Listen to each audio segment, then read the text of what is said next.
and welcome to Never Mind the Ballots election countdown with me, Kate Ferguson. Have Rishi Sunak's dreams of re-election already turned into a nightmare? The Tory PM suffered a hammer blow yesterday when Nigel Farage announced his sensational political comeback. The godfather of Brexit announced he's running to be an MP in Clacton and becoming the new leader of the Reform Party. Meanwhile, a giant poll found Sir Keir Starmer's Labour are on course to sweep to power in an even bigger landslide than Tony Blair won in 1997. We are just 2 weeks into this general election campaign, but is it all over for the Tories already? With me in the studio are my panel of guests. I've got political correspondent at The Sun on Sunday, Sophia Sleigh, and political correspondent from The Sun, Martina Bett. Before I come back to my panel, we're joined down the line by former Tory party deputy chairman and Reform UK candidate Lee Anderson. Lee, thank you so much for joining us here today. This is a nightmare announcement for Rishi Sunak, isn't it? Don't you feel a bit sorry for your old boss?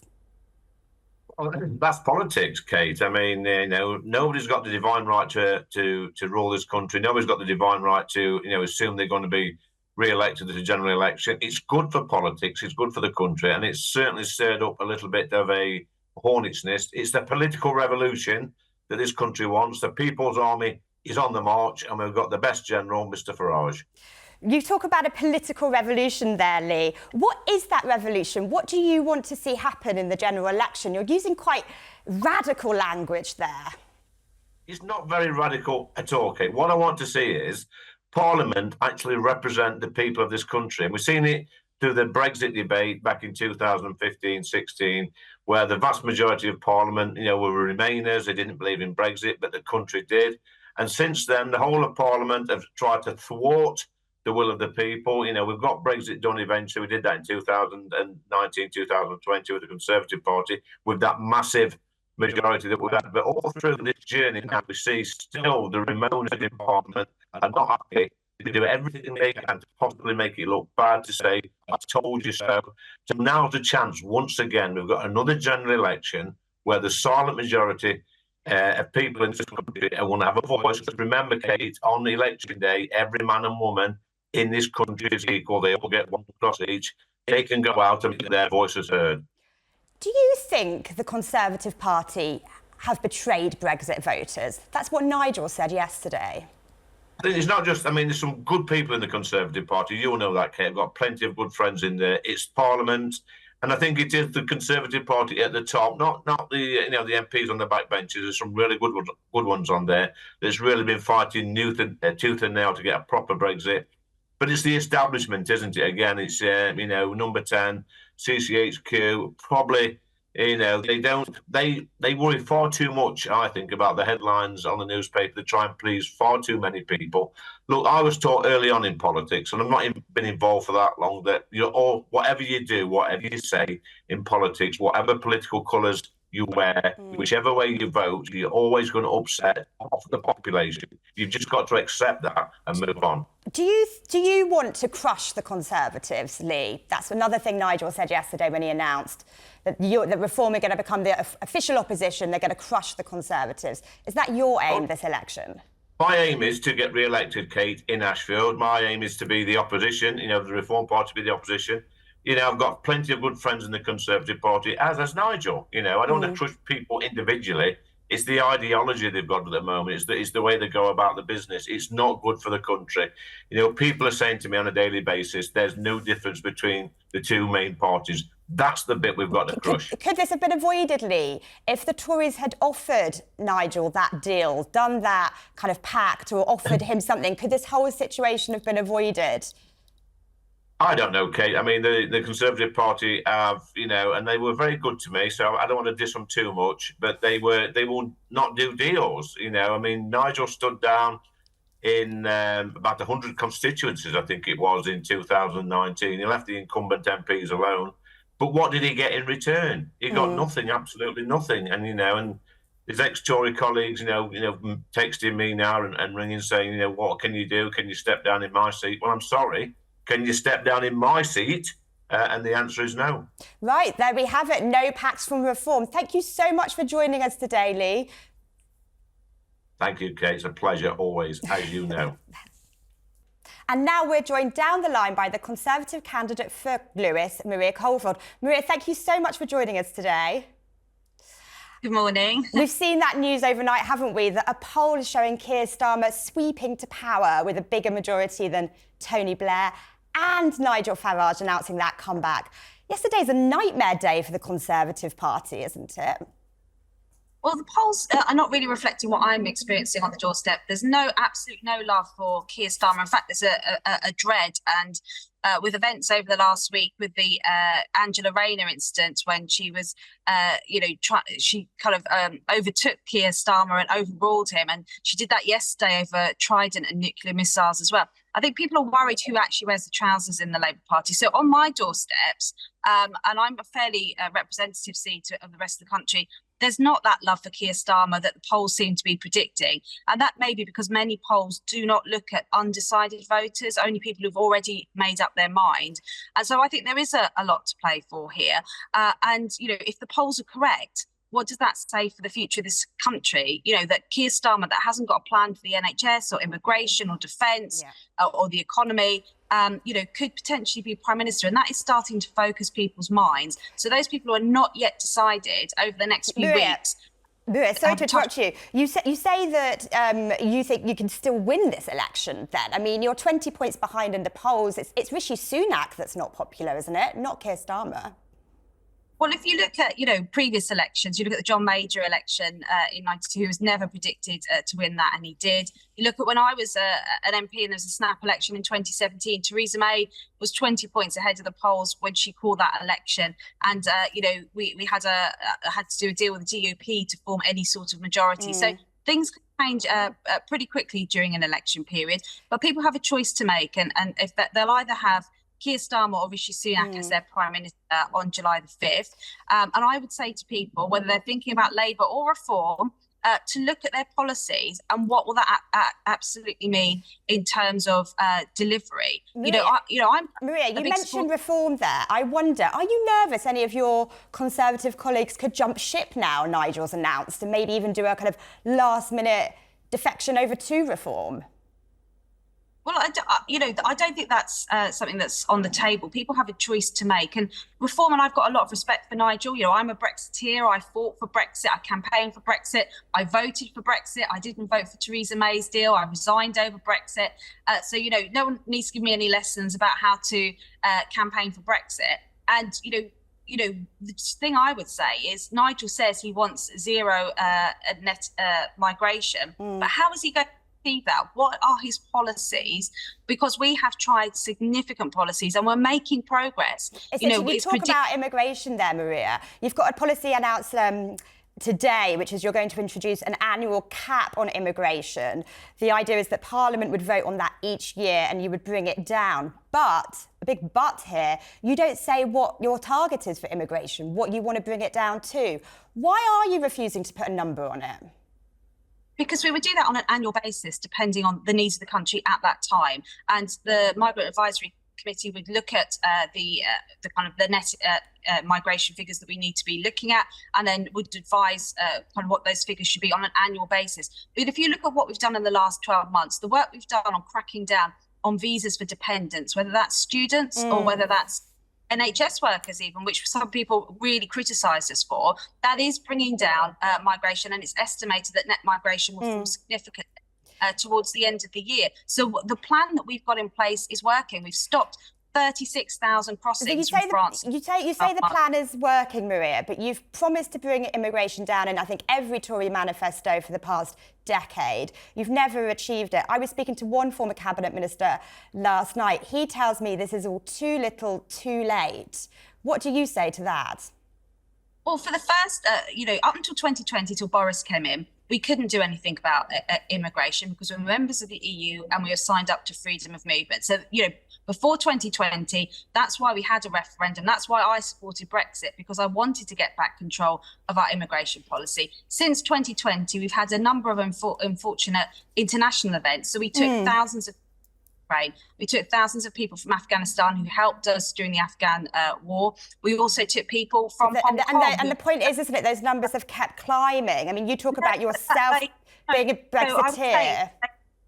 They have inflated those figures over the last couple of years since we left the EU. We will see a significant decline this year because of the radical steps that we've taken. What is an okay number, Maria? What's an okay number? It's 685,000 for the past year. 684,000, is that a big enough drop? A few hundred thousand? What's an okay number? So I think, most people would recognise that we need to significantly reduce, immigration. And it's estimated this year that will fall by over 100,000. And that is a really good start. But significantly reduce migration to what? What is okay for your constituents? So, my constituents, I've got a mixed bag. So I'm actually in a Remain seat, even though I'm a Brexiteer. And actually what a lot of my constituents who are farmers, for example, are very nervous about eliminating migration and seasonal workers completely, which is what Nigel Farage is suggesting. I work in the NHS. I work with many, many international nurses who do a fantastic job. So you won't put a number. You won't put a number on this. Rishi Sunak won't put a number on this. Why should our viewers believe you? Because we are getting immigration down. If you look at, we stopped 36,000 people crossing from France in the last 12 years. We've deported over 25,000, which the media never report on, but is working. And it's estimated that net migration will fall by over 100,000 this year. Okay. Magical those visas for dependents on students and visa dependents for care workers as well. And so, the plan is working. The plan is working. Okay, I think lots of our viewers won't really agree with that, given how big those numbers are. But Maria, thank you so much for your time today. I really appreciate you joining us. Thank you. OK, well, joining me now is Sophia, Sleigh and Martina to chew over those interviews. Sophia, we heard Lee there talking about how it's Tory MPs texting him for a deal. How big a threat is this reform threat in this election, do you think? I think they are a big threat, but not in terms of they're going to win seats. I think they're a big threat in the sense that they are going to bite into the Tory vote, which will enable Labour to come up through the middle in some of these seats. And I know Tory MPs I've been speaking to a couple this morning, they are freaking out about this. It's not because they're going to lose their seat to Reform, it's because they're going to lose to Labour because of Reform. And they are absolutely freaking out that Nigel Farage, is back on the playing field because he's such this massive figurehead of the right. And I know they're not MPs right now, but Tory MPs until very recently that wanted a deal with Nigel Farage. They wanted Rishi Sunak to come to some sort of agreement for him to call off the dogs, help us out here. They couldn't do it. I don't know what's been going on in the background. You get the sense that there's been something going on in the background here. Martina, Nigel Farage, he's kind of dominated politics despite never having a parliamentary seat. How big a problem is this for Rishi? And should he have done that deal, offered Nigel something, brought him off earlier on, maybe? I mean, he has definitely lobbed a hefty grenade yesterday, for sure. Should he have done a deal? I mean, Rishi Sunak probably should have, because now we're in the situation where, as Sophia mentioned, they might not win any seats. But Reform, JL Partners said they were polling around 11%. With Nigel Farage as leader, that number could rise to 17%. And that's quite a lot. I think they are a threat for the Conservative Party. I think the mood in the last few months and year, whenever you talk to Tory MPs, they would say, oh, the mood is quite gloomy. I think now it's 10 times that. And one of the biggest challenges that Rishi Sunak has got now is party discipline. And you asked Lee about, do you think some Tory MPs could switch to Reform now? I think that would be something that we'll probably see in the next few days. Because there's a kind of chicken run of Tory MPs maybe getting their nomination papers in for Reform before that. I think it's Friday deadline. It's Friday. Yeah. It must be gloomy in Downing Street at the moment, I imagine. We've also got that massive poll, Sophia, showing that the Labour Party are on course for a landslide victory. Biggest victory in, I think, or their biggest show in 100 years. Maria Caulfield on with us for the government, and she's talking a little bit about this immigration cap. Is that enough to win voters back? Is that going to cut the mustard? I'm not sure it will, especially when you've got, this big beast of the right, Nigel Farage. I mean, you look at every front page today. If the Tories' big immigration announcement got any kind of showing, it was minimal compared to the Nigel Farage announcement. Nigel Farage has dominated pretty much every front page today. So I don't think it's great news for Downing Street, yesterday and today. I mean, we're still talking about Nigel Farage. We're still going to be talking about him for the next few days. Coupled with this poll, Tories are really, really jittery today. And I mean, I guess the mood should be very happy in Labour, Martina, because I mean, is Nigel doing them a favour by making this announcement? Well, for sure, because, we had Rishi Sunak saying a vote for reform is a vote for Keir Starmer. That is true in the sense that reform might not win any seats. We'll see if Nigel Farage manages to get his seat in Clacton. But they can definitely win a lot of the share of the vote and give Labour a favour. I mean, today, the Tories have come out with this announcement, right, which is they're going to have this annual cap on migration. Now, it wouldn't be that long ago that we all thought that was kind of headline-grabbing news, really radical policy. It's what some in the party, like Robert Jenrick, has been calling for. But, Martina, is that just too little too late? Is anyone paying attention to this anymore? It doesn't feel like anyone is paying attention at the moment. They're not responding to all the announcements that the Conservatives are putting out. We've seen Rishi Sunak announce a national service, which is a policy targeted for reform voters, and the polls have not shifted. We've seen an announcement for pensioners, and the polls have not shifted.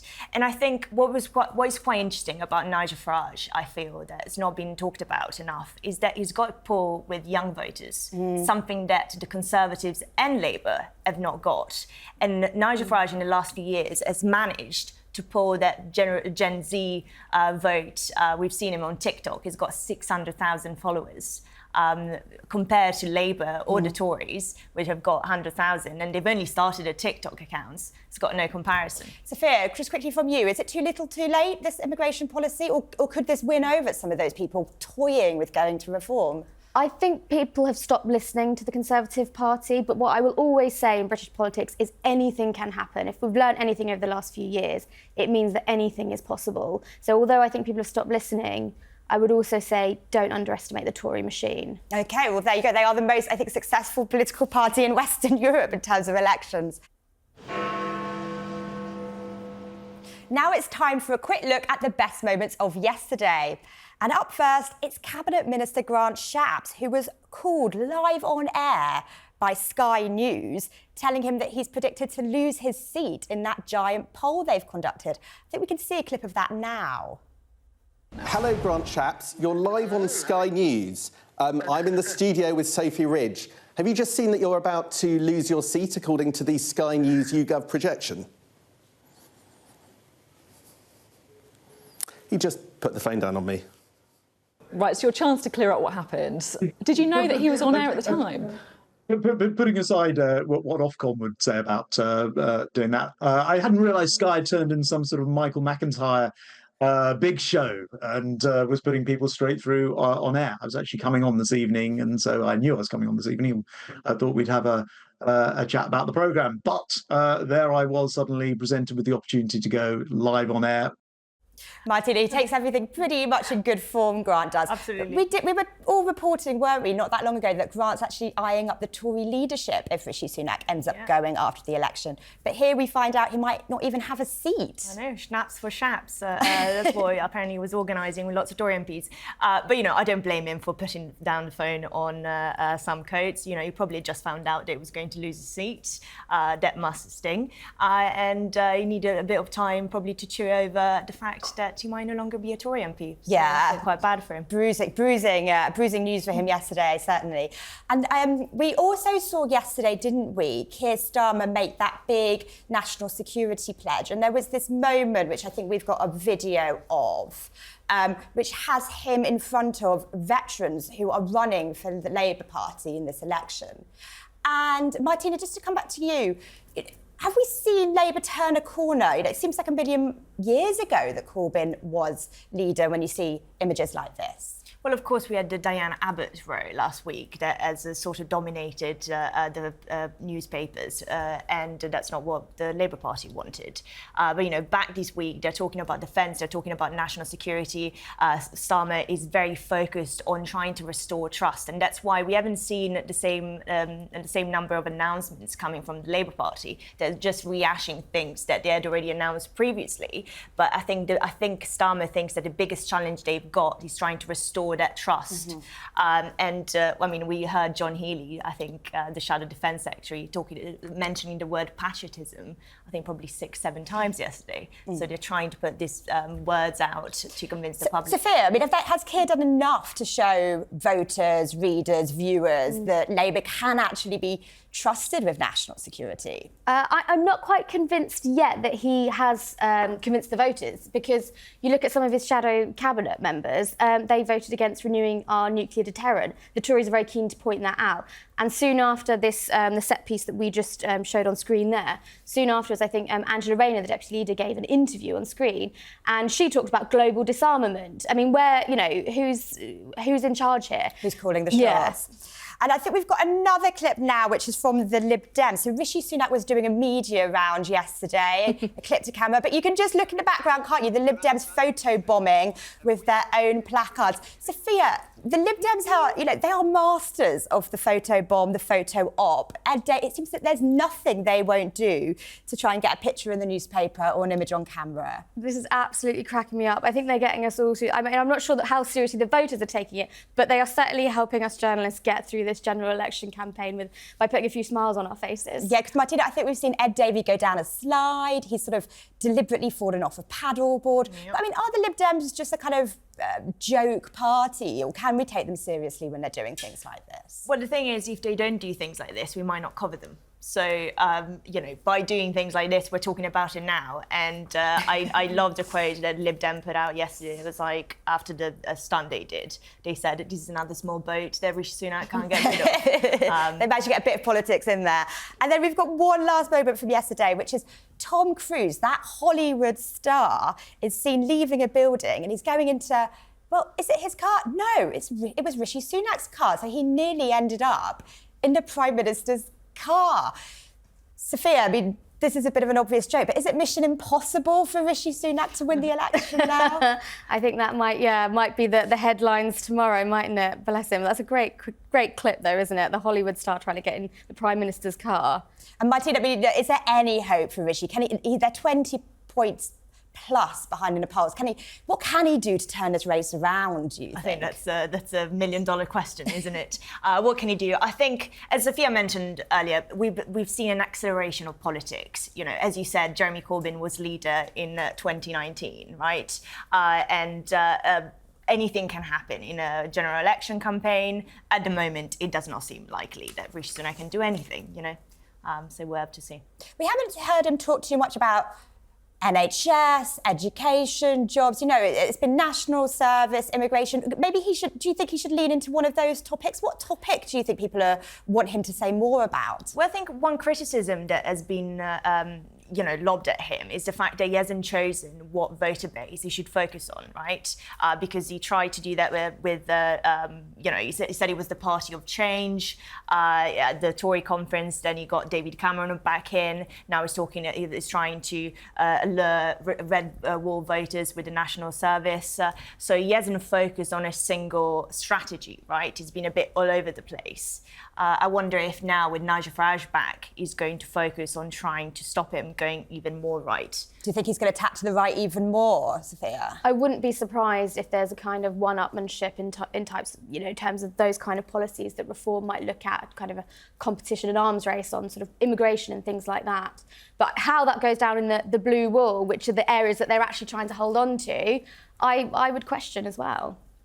And I mean, the one thing that is probably going to come up in this election hasn't quite yet is the EHRC. Do we leave it? Do we try and reform it? What is that offer? What do you think the Tories will say on that, Sophia? I suspect there's probably conversations going on now about how much harder Rishi Sunak should go on it. Should he, turn this into a general election on whether or not we should leave?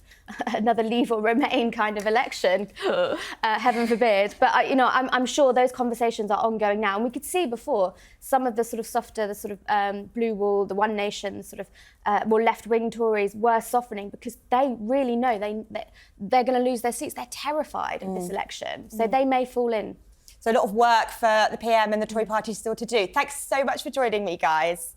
But now, tonight, Rishi Sunak and Keir Starmer will go head-to-head in the first live TV debate of the campaign. Their policies and personalities will be put to the test. Who will end up on top? Well, let's speak to voice expert Fergus McClelland, who's given some training to politicians in the past. Hi, Fergus. Thank you so much for joining us today. My pleasure. OK, so we've got that first hotly anticipated leaders debate. What's your main tips for the leaders? What do they need to be doing with their voices to get voters to trust them, to believe them? Well, they haven't had voice training, unfortunately, either of them. They need to get their voices deeper and stronger. Because, funny enough, when you've got a deeper voice, you sound taller. And I do train people to speak. And I've watched people's faces change, even quite short stature people, like our little Rishi. Now, funny enough, when Rishi did his speech about Boris leaving, it was like the opposite of Friends, Romans, Countrymen, lend me your ears. Having stabbed Boris, he did the opposite of Mark Antony in his wording. Now, his speech, I thought the other day, was brilliant, and I don't know who wrote it for him, when he was soaked in the rain. Oh, you thought that was a good speech? That's interesting, because he got a bit of criticism for going out in the rain. Fergus, just fill us in on who you've trained in the past, who you've coached for their voices in the past. Some very senior politicians, that's all I can say. I'm not allowed to tell you who they are. And what? I'm ex-Royal Shakespeare Company, and I was a child star. Don't worry, I recovered from being a child star. But I was in the Royal Shakespeare Company for years, and I was trained by the best in the business about how to get your voice working. And I do a thing that I get people to put their finger across their throat and think, it's Adam in a lift, basically. Your voice needs to go up and down. But also, it's the power of three. And Rishi's speech, when he was saying he's announcing the election, somebody wrote it for him absolutely brilliantly. I don't care it was raining. I don't care that the Labour music was playing in the background. The wording of his speech was fantastic. There's rumours that you had trained Nick Clegg with his voice coaching. Is that right? And what did you do with him, if that's right? I can't tell you. You can't tell us, it's a secret. OK.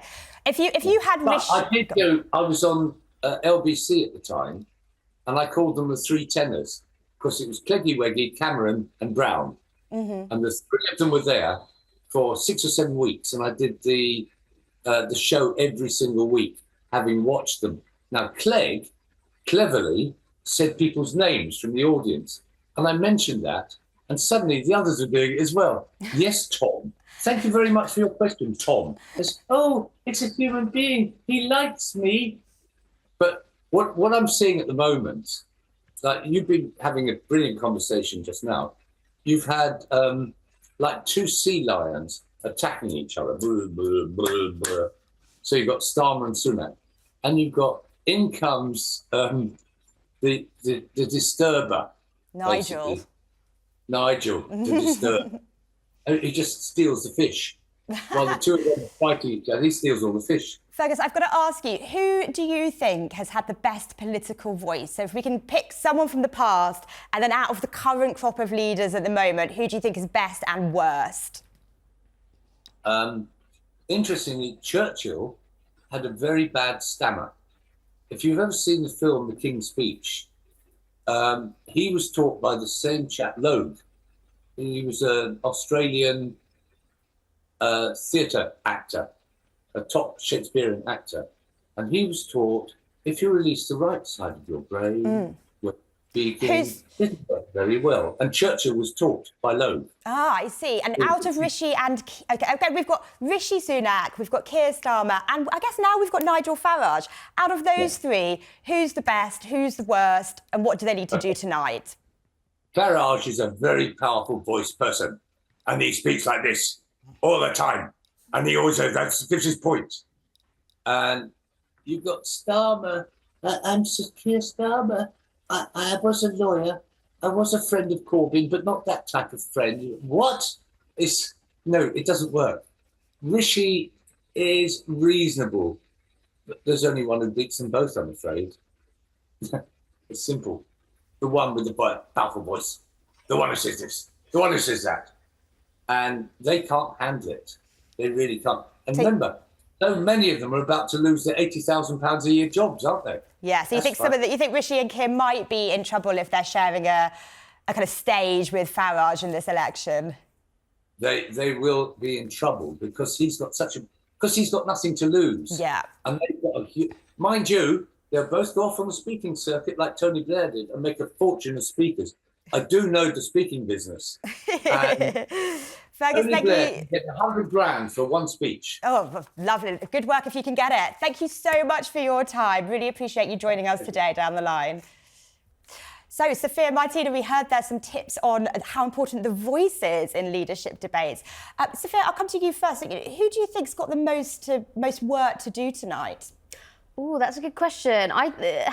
Rishi Sunak, because of where he is in the polls, right? He's got a lot of work to do. But I also think, remember those debates back in 2019? He was an amazing performer. So if he can get that back, great. And Martina, what's your tip for Rishi or Keir tonight? Well, I think one criticism for Rishi Sunak is the fact that he can get quite snippy. So I think tonight he needs to try to be a good debater without sort of talking over Starmer, and we'll see what happens. I mean, it's going to be a huge evening, isn't it? And we're going to really pour over it tomorrow morning, where we've got kind of a snap poll looking at how the leaders have fared on the issues in the night. So that will be interesting.